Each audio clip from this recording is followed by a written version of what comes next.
Kasus Jessica racun sianida viral lagi setelah tayang di filmnya di Netflix.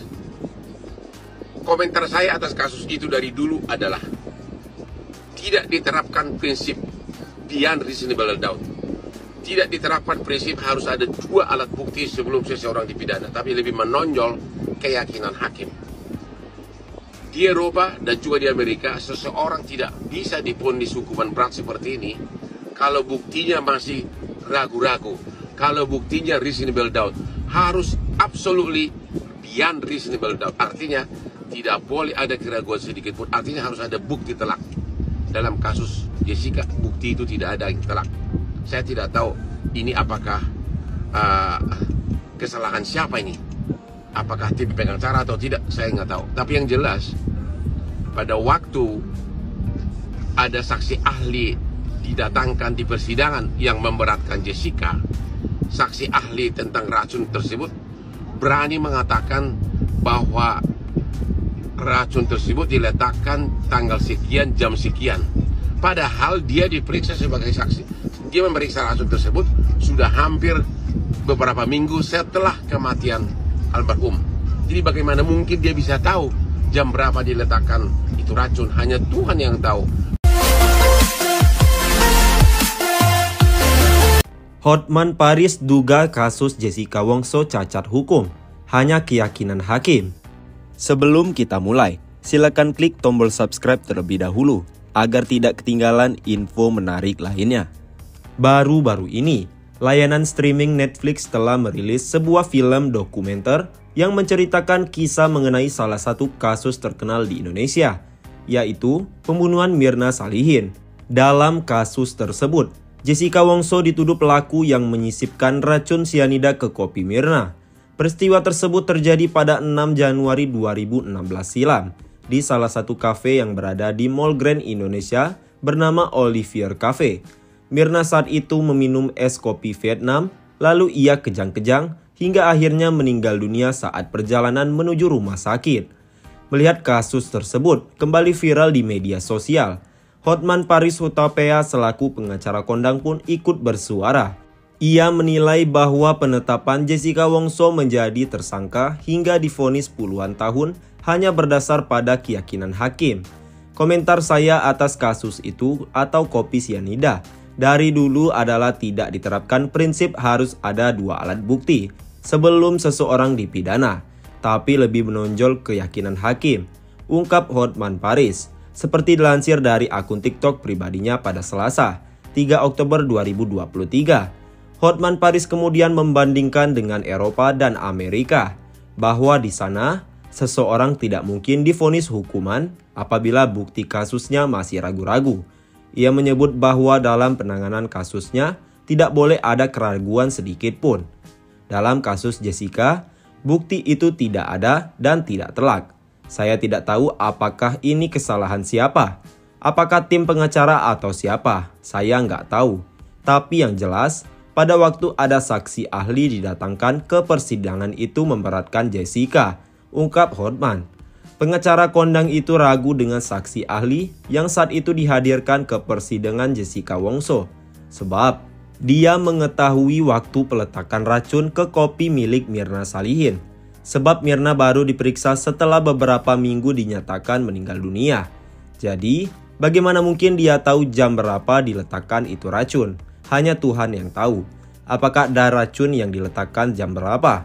Tapi memang kesaksiannya itu dibuat sedemikian rupa agar dia mengatakan jam sekian racun tersebut diletakkan. Karena memang jam segitu bersamaan dengan Jessica sudah ada di meja, ungkapnya. Sehingga orang yang akan beranggapan satu-satunya yang diduga meletakkan adalah Jessica karena jamnya bersamaan.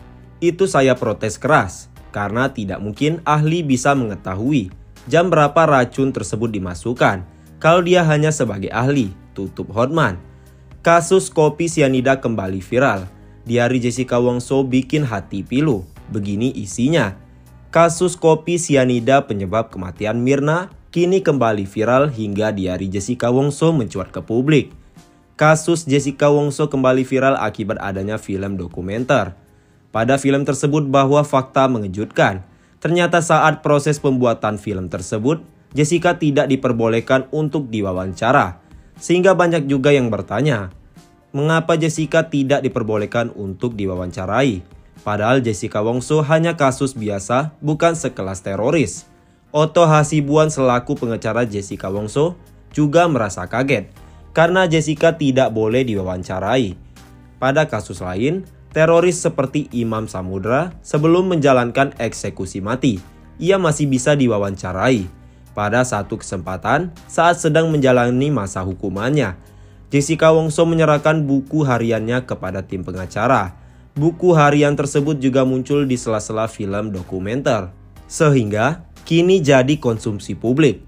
Isi buku harian tersebut memuat tentang perasaan Jessica Wongso selama menjalani hukuman atas kasus kopi sianida tersebut.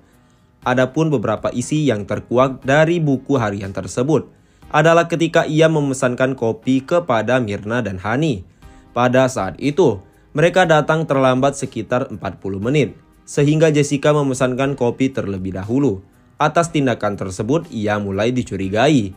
Tidak hanya itu, Jessica juga dicurigai saat menggeser paper bag karena dia merasa bosan.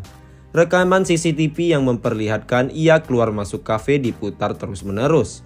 Namun, rekaman saat polisi masuk dan keluar kafe membawa barang bukti tidak diperlihatkan dan dikatakan telah dihapus secara permanen.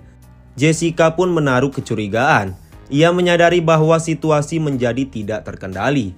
Media mulai mengintai keluarganya, sehingga membuat keluarganya harus masuk secara sembunyi-sembunyi di rumahnya sendiri.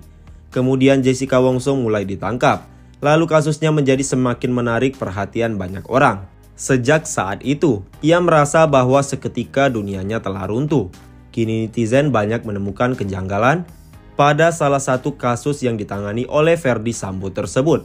Namun sayangnya, kasus ini sangat sulit untuk dibuka kembali, mengingat pihak MA sudah menolak permohonan kasasi Jessica Wongso. Mengejutkan, Jessica Wongso mengaku dipaksa untuk mengakui membunuh Wayan Mirna. Kematian Mirna disebut gegara ia mengkonsumsi zat sianida yang terkandung dalam kopi yang ia minum. Adapun nama Jessica Kumala Wongso yang merupakan kerabat dekat Mirna pada akhirnya ditetapkan sebagai tersangka. Jessica Wongso mengungkapkan ketika dirinya ditetapkan sebagai tersangka kasus pembunuhan Wayan Mirna Salihin yang ditangani Polda Metro Jaya. Dalam sidang ke-26 kasus kopi sianida, Jessica menceritakan dirinya mendekam di rumah tahanan Polda Metro Jaya. Jessica saat itu mengaku dirinya didatangi mantan Direktur Reserse Kriminal Umum Polda Metro Jaya, Irjen Pol Krishna Murti di dalam tahanan. Krishna, kata Jessica, mengucap sumpah untuk menaruhkan jabatannya dalam menetapkan dirinya sebagai tersangka. Saya didatangi Pak Krishna, dia bilang. Saya turun ke tahanan, sudah jatuhin harga diri saya. Pak Krishna juga bilang, saya tanda tangani surat penahananmu. Bismillah dan berdoa, saya mempertaruhkan jabatan saya demi Allah, kata Jessica pada 28 September 2016 silam. Sembari meneteskan air mata, Jessica juga membongkar bahwa dirinya saat itu dipaksa untuk mengakui bahwa dirinya adalah pembunuh Mirna. Jessica bahkan mengakui bahwa Krishna Murti sempat berkata soal hukuman yang akan dijatuhi jika dirinya mengakui hal tersebut.